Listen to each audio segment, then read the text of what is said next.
around barriers is an important skill. It's something you might see in competition. It's definitely applicable for self-defense situations as well. And it's a skill that you want to learn how to master in order to make the most, be able to find your targets easily and make successful shots on target. And the first step is the distance between you and your barrier.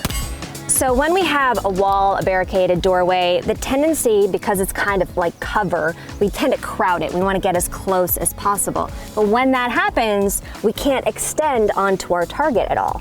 So keeping an arm's length distance, or more depending on the situation, is going to help you be able to get around the barricade and still maintain a proper stance for good recoil control and to be able to access the targets. Now, there is a sweet spot. If you move too far back, then it makes it very difficult to see around cover, and you may have limitations within that doorway or space. But generally speaking, this arm's length distance is an ideal way to tackle a barricade like this. In competitions, you may have something like a fault line on the ground that forces you into crowding a barricade. They just want to add that as a challenge.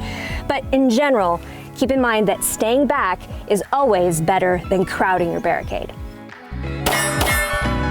Now let's talk about approach. We're keeping that distance, but we also want to pay attention to what our feet are doing.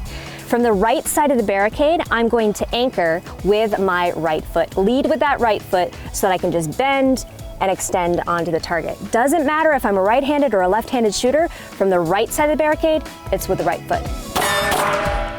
Left side of the barricade, you're gonna lead with the left foot.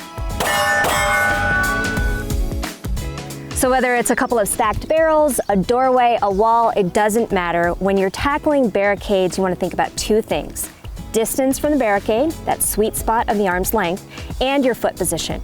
Lead with the right foot from the right side, the left foot from the left side, and you'll be able to see your targets and be successful.